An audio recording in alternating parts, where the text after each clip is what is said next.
Transcription number 494. 5 seconds.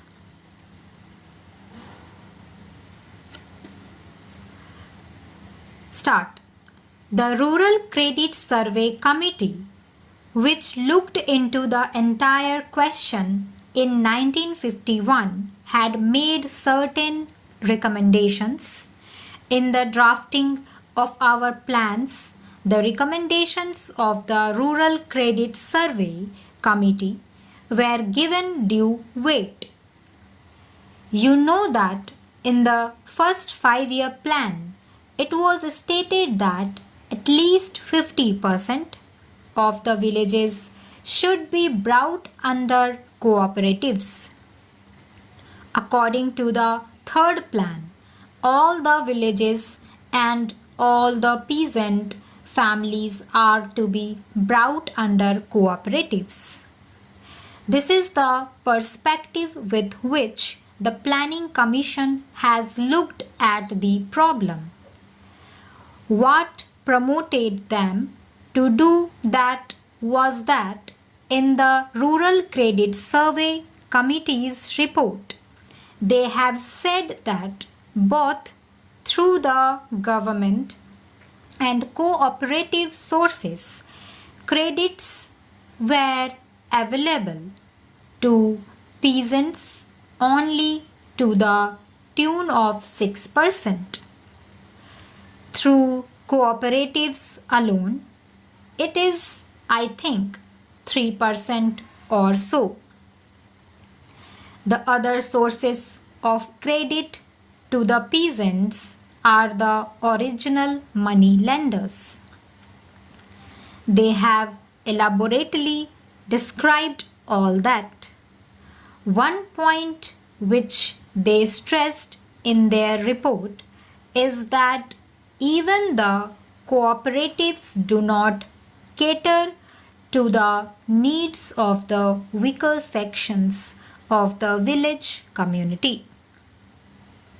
They have stated that in villages where the money lender, the trader, and the village chief function through one person, even the cooperative movement is controlled by them in many places. If they are outside the cooperative movement, they will sabotage it from outside. If they are in control of it, they will sabotage it from within.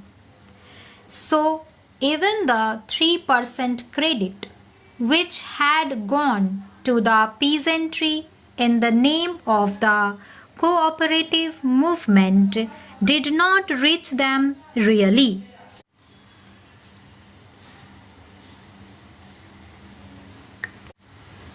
So, they made it a point in their report to stress that in future we should see that the credit really goes to the weaker sections of the village community. Now, sir, after the report of the Rural Credit Survey Committee, we have been working for the last few years. I did not think that a proper evaluation has yet been made as to how the present day cooperative societies are working as far as extending the facilities to a larger section of the rural population is concerned. The cooperative movement has succeeded. My point is whether this emphasis that the committee had led on taking special care to see that these facilities reach all the lower sections has been properly worked out. Another point is that even in the matter of extending the activities of the cooperatives, we have not reached the target which was fixed in any of the plans. Now, they want to make it universal, but even during the first 5-year plan or even during the second 5-year plan, the target that was placed before the country was not reached.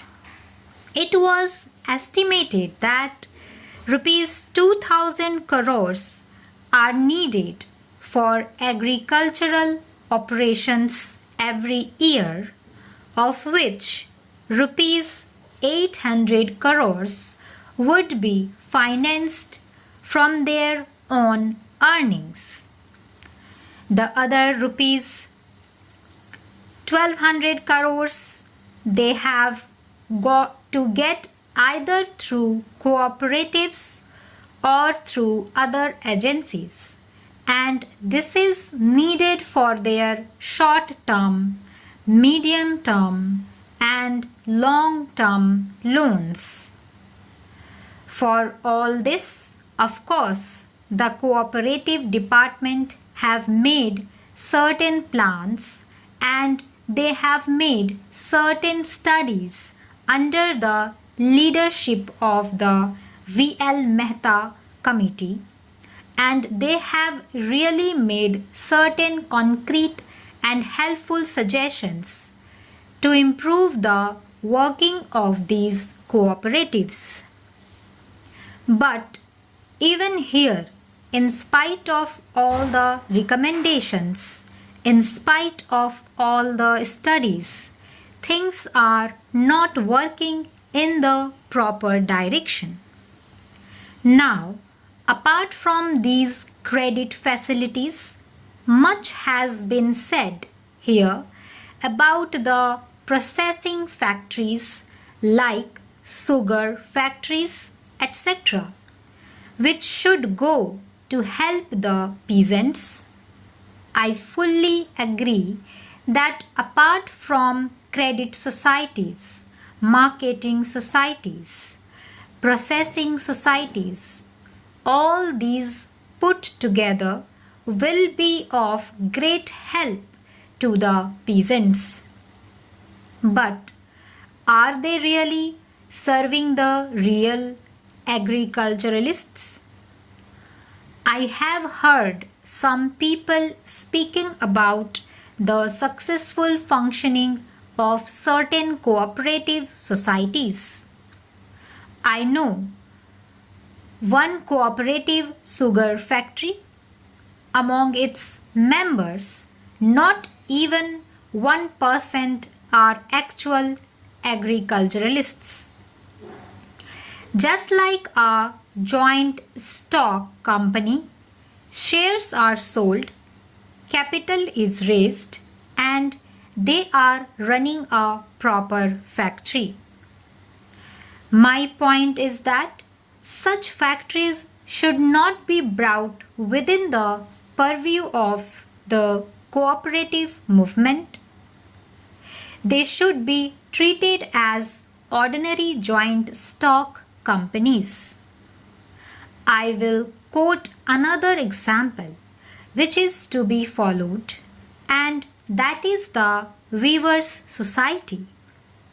There they have made it a point that among its members at least 80% or 90% should be weavers themselves. They have made that a strict rule. If that is so, if such principles are accepted and adhered to, then these processing societies will be of immense help to the peasants. Otherwise, in the name of helping the peasants, some people escape the other obligations that may accrue from running a joint stock company and are taking the benefit. I do not feel it proper to invest money in large scale enterprises on a cooperative basis. Stop.